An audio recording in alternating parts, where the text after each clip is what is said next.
हिले के पलंगिया त रोज हिलता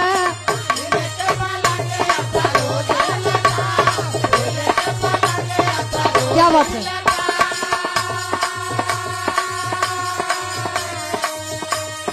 बाकी ऊ भतार में न मजा मिलता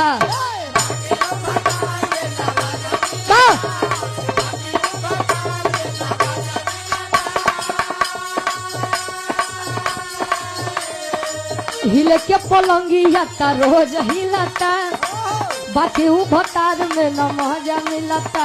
लेकिन कहे चौकी पहो त नहीं थे सही से मिलनवा बलम के बाहुर बेलनवा बलम के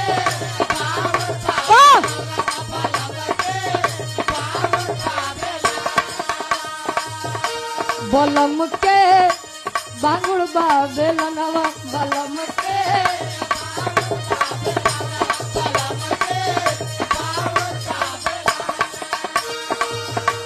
बलम के